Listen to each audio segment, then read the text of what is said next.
importante, escuchen, es importante que entendamos el plan de Dios para el hogar y la familia. Por favor, no vaya a un sociólogo o a un antropólogo, quienes le harán creer que la familia tuvo su origen en un fango cenagoso primitivo y que la evolución en sí misma es un producto sociológico. No, la familia fue creada por Dios para satisfacer las más profundas espirituales, físicas, emocionales y sociológicas necesidades que todos nosotros tenemos. Le diré por qué la familia es tan importante. Un niño obtiene la idea de sí mismo, de su familia. De paso, les contaré que tenemos una nueva bisnieta en nuestra familia. Su nombre es Brianna. Es muy linda, muy inteligente y tan profundamente espiritual. Brianna es una niña increíble. Bien, ella está creciendo y lo hace en una forma neutral. Por supuesto, ella tiene una naturaleza pecaminosa, pero ella no sabe quién es. Depende de sus padres, de sus abuelos, del hogar, del medio ambiente, de la gente que a su alrededor está, para que pueda tener un concepto de quién es y cuál es su valor. Un niño que crece, por ejemplo, si un niño crece en un hogar donde no hay límites de disciplina, entonces él pensará que él mismo es la ley. Un niño que no aprende a respetar la autoridad en el hogar no va a respetar la autoridad en la escuela, ni la autoridad en la iglesia, ni la autoridad en la sociedad. No respetará la autoridad de Dios y lamentablemente está preacondicionado para irse al infierno. Un niño o niña obtiene una idea de Dios, de su familia, si ésta no provee un medio ambiente de amor, perdón, misericordia y gracia, es mucho más difícil que comprenda esos conceptos en Dios. Es por ello que, desde los abismos del infierno, se ha declarado una guerra total contra la familia. No solo contra otras familias, sino su familia. Hay tanta gente viviendo en unión libre, sin el beneficio de un matrimonio. El cohabitar fue ilegal en los Estados Unidos hasta 1970. Sin embargo, escúcheme, el cohabitar se ha aumentado, ¿está listo? 600% desde 1970. 600%, básicamente desde que he sido pastor en esta congregación. Pero yo no causé eso, 600%. Esto es agravado hoy por un creciente desprecio por la vida. Pequeños bebés son tratados como fetos, no como personas. Uno de los días más negros en la historia humana, ciertamente en la historia norteamericana, fue el 23 de enero de 1973, en la decisión jurídica de Roe contra Wade. 9 jueces de la Corte Suprema, autonombrados como sumos sacerdotes del humanismo secular, declararon que los bebés listos a nacer, pero aún en el vientre de sus madres, no eran personas. Y lo trágico es que muchos de estos asesinatos se hacen con nuestros impuestos. Sin la menor sombra de duda, poseo más y más la convicción que dejo un legado a mis hijos. Estoy pasando la batuta a otra generación. ¿Qué es lo que la Biblia dice al respecto? La Biblia dice: el bueno dejará herederos a los hijos de sus hijos. Eso es lo que la Biblia dice en Proverbios 13, versículo 22. Proverbios 19, versículo 14. La casa y la riqueza son herencia de los padres, mas de Jehová la mujer prudente. Pero no solo habla de dinero y de casas. En Proverbios 27 leemos: camina en su integridad el justo. Sus hijos son dichosos después de él. Amigo, ¿qué dirá de usted su esposa? ¿Qué es lo que sus hijos van a recordar acerca de usted? Por ello, debe existir el primer principio, que es el principio de la prioridad. Principio de la prioridad. ¿Cuáles son sus prioridades cuando deje su legado? ¿Cuáles irán a ser sus prioridades? ¿Qué es lo más significativo, lo más importante para usted? ¿Me permite hacer un par de preguntas? ¿Cuáles son sus valores esenciales? ¿Por qué estaría usted dispuesto a morir? ¿Conocen sus hijos sus valores? ¿Creen sus hijos o nietos que hay ciertas cosas por las cuales está dispuesto a morir. Por favor, escuche lo siguiente. El mayor testimonio que usted puede poseer es que aquellos que le conocen mejor sean los que más le respetan. ¿Es esta declaración verdad en su vida? El mayor testimonio que puede poseer es que los que le conocen mejor sean los que más le respeten. Por lo tanto, debe haber un principio de prioridad. La gente debe saber cuáles son sus valores esenciales. En una ocasión, nuestro nieto Andrew vino a visitarnos. Es siempre un gozo cuando él viene. Él es como todos nuestros nietos, excepcionalmente maravilloso. Andrew, en ese entonces tenía 4 años. Yo estaba en mi estudio realmente ocupado y medio. Y él entró a mi estudio, me miró de frente y me dijo: ¿sabes, abuelito? Voy a tener que irme a casa después de un rato. Él no tendría que irse sino en 5 horas. Pero según él tendría que irse después de un rato. Y luego añadió: abuelo, si es que vamos a jugar juntos, no tenemos mucho tiempo.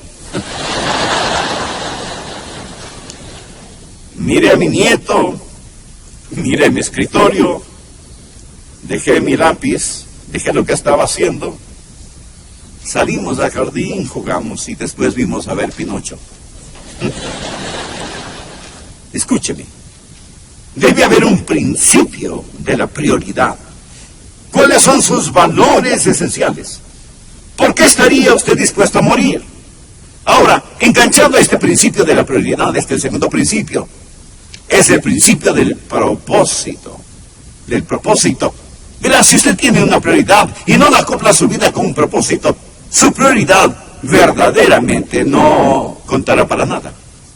Deuteronomio capítulo 6, versículo 1 dice: estos pues son los mandamientos, estatutos y decretos que Jehová, vuestro Dios, mandó que os enseñase, para que los pongáis por obra en la tierra a la cual pasáis vosotros para tomarla. En este tiempo particular en las Escrituras, el pueblo de Israel se dirigía hacia la tierra de Canaán, y esta es la palabra de Dios para ellos.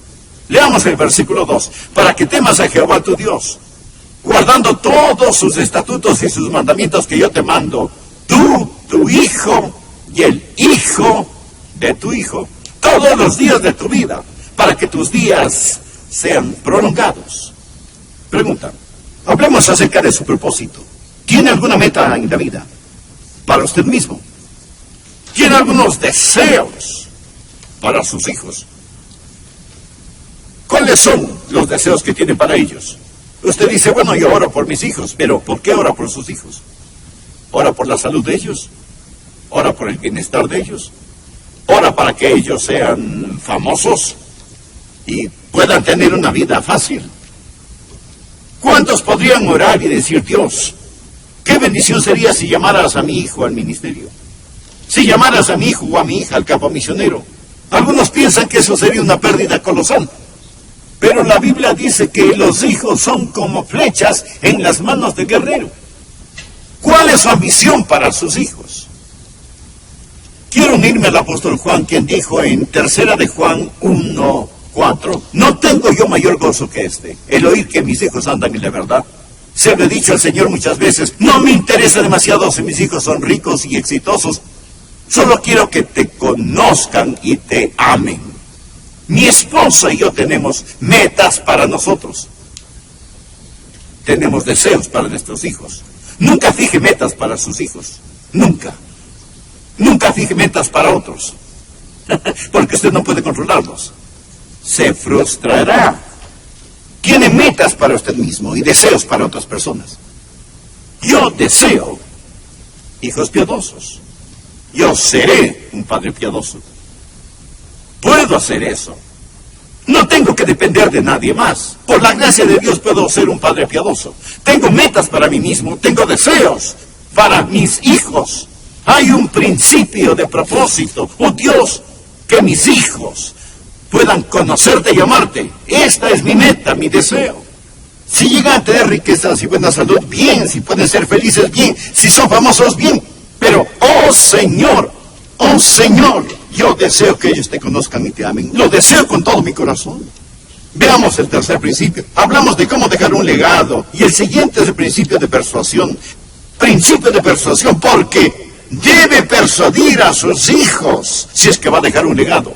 Deuteronomio 6:6 dice, y estas palabras que yo te mando hoy estarán sobre tu corazón y las repetirás a tus hijos y hablarás de ellas estando en tu casa y andando por el camino y al acostarte y cuando te levantes, y las atarás como una señal en tu mano y estarán como frontales entre tus ojos y las escribirás en los postes de tu casa y en tus puertas.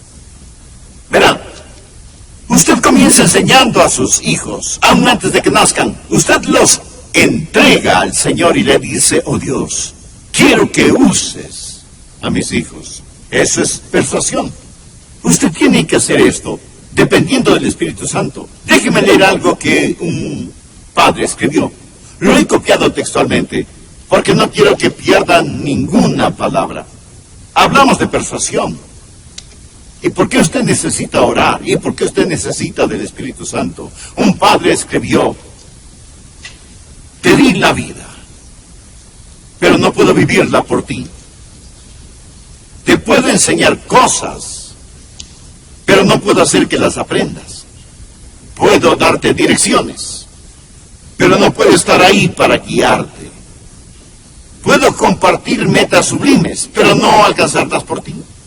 Puedo enseñarte de la bondad, pero no puedo forzarte a ser amable. Puedo advertirte del pecado, pero no puedo hacerte un ente moral. Puedo amarte como hijo, pero no te puedo poner en la familia de Dios. Puedo orar por ti, pero no puedo hacer que camines con Dios. Y enseñarte acerca de Jesús, pero no puedo hacer que Él sea tu Señor. Puedo decirte cómo vivir, pero no puedo darte la vida eterna. Todo esto son tus opciones. Por eso dije que debe tener deseos para sus hijos. Y tener metas para usted mismo. Sus metas son todas las cosas que ese padre dijo que quería hacer. Pero hay un principio de persuasión. Es lo mismo que predicar. Antes de venir a predicar, me recuerdo a mí mismo y se lo digo al Señor, oh Dios, dependo de ti para que lo que yo diga sea verdad. Pero tú, Señor, tendrás que enseñar a las personas. Tú tendrás que abrir sus corazones. Y eso es verdad con cualquier mensaje que escuche. Si el mensaje es de Dios, usted no está tratando conmigo, está tratando con Dios. Si el mensaje no es de Dios, ¿qué es lo que estoy haciendo aquí predicando? Bien, continuamos con el siguiente punto. Existe el principio de persistencia. Leamos Deuteronomio 6, el versículo 7. Y las repetirás a tus hijos. Y hablarás de ellas estando en tu casa, y andando por el camino, y al acostarte, y cuando te levantes, día tras día, al empezar el día y al terminar el día. De semana en semana, año tras año. En todo tiempo, línea sobre línea.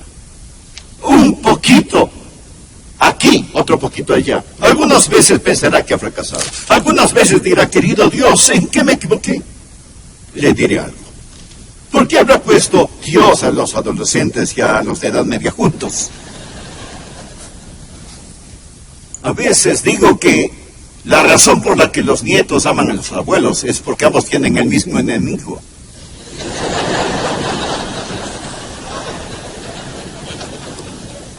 A veces pensará que ha fracasado. A veces dirá, oh Dios, ¿qué hice mal? Mas permítame decirle lo que un anciano me dijo. Adrián, alguna vez pensarás que has fracasado, pero permanece allí. Mantente siendo fiel y nunca te rindas. Tu Padre Celestial no te da por perdido y tú nunca debes abandonar a ese hijo tan especial. Y antes de que se nos acabe el tiempo, veamos el último punto. El último principio es el principio de la posesión. Ahora notemos en Deuteronomio capítulo 6, versículo 18.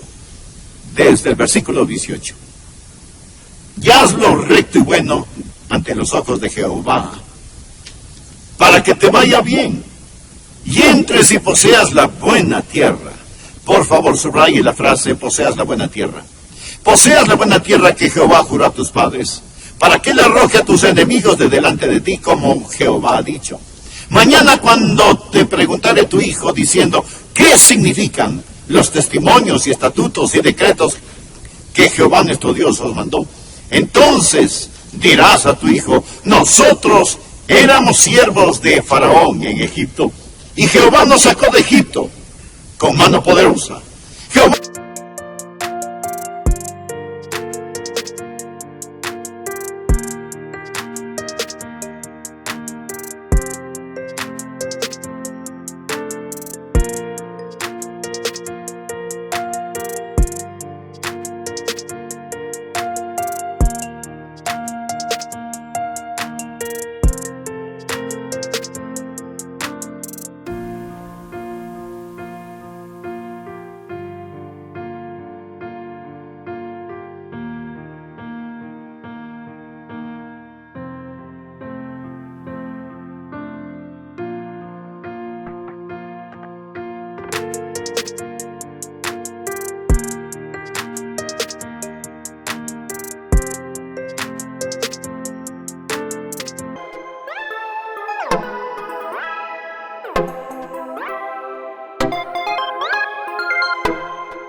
hizo señales y milagros grandes y terribles en Egipto sobre Faraón y sobre toda su casa, delante de nuestros ojos, y nos sacó de allá para traernos.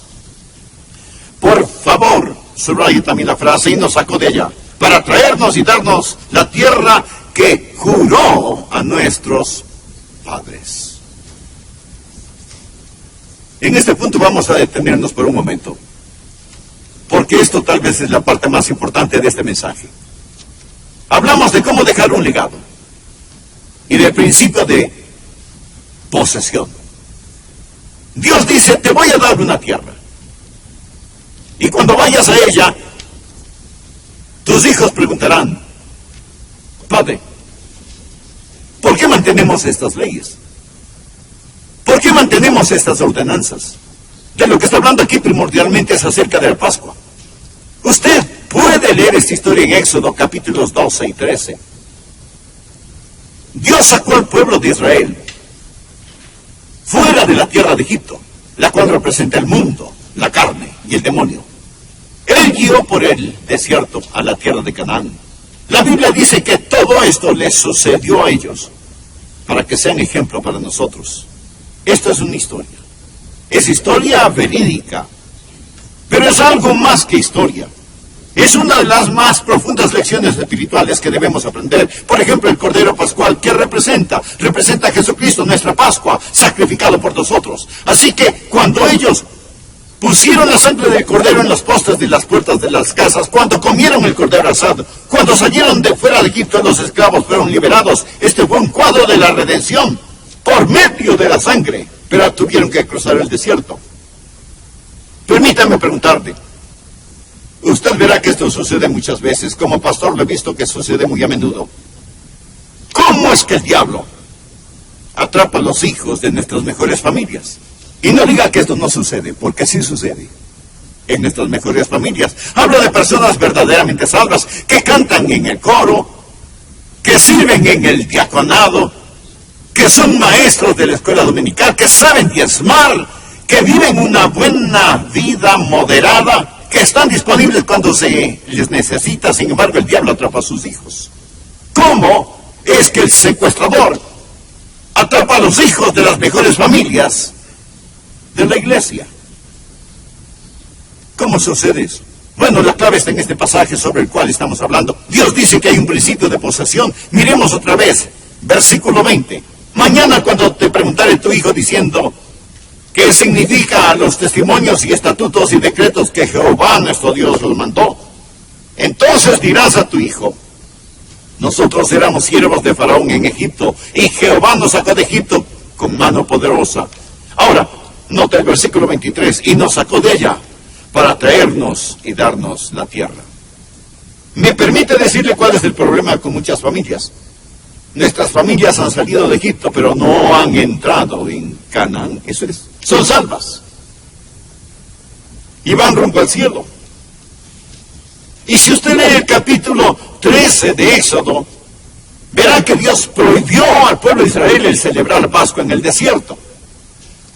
Ellos debían celebrar la Pascua en la tierra de Canaán. Dios los sacó, no para que permanecieran en el desierto, sino para traerlos a la tierra prometida. Sus hijos lo ven a usted victorioso, ven la realidad.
Hay el principio de posesión. Han visto sus hijos, el maíz, el aceite, las uvas, el vino, los higos y las granadas y los ríos que Canaán significa y que representa la llenura del Señor Jesucristo. ¿O solo escuchan sermones sobre eso los domingos? Creo que un joven, cuando escucha a su papá tratando de celebrar en el desierto, le dirá: bueno, papá, si esto es todo lo que tenemos para celebrar, ¿no crees que sería mucho mejor regresar a Egipto? Ellos habían salido, pero él quería regresar. Usted va a dejar un legado, usted va a dejar una herencia, y es mejor que haya una prioridad. Es mejor que usted vea las cosas más importantes, aparte de su relación con Dios. Es su familia. Es mejor que haya un propósito y que haya una persuasión. Y es mejor que haya una persistencia. Escúcheme, apreciado amigo, es mejor que haya posesión. Dios lo sacó de su esclavitud, de su pena y oscuridad, a la gloriosa tierra de abundancia y de la luz. Lo mejor que podemos hacer como padres de familia que somos salvos es orar. Decir: oh Dios, enséñame cómo caminar en victoria. Sácame de este desierto. Quiero tener la llenura de tu espíritu, viviendo victoriosamente. Uno de estos días, mis hijos estarán ante mi ataúd. No creo que les interese la asistencia a la escuela dominical, ni cuán grande es el presupuesto de nuestra iglesia, ni cuántos libros he escrito. Dudo que ellos hayan leído algunos de mis libros.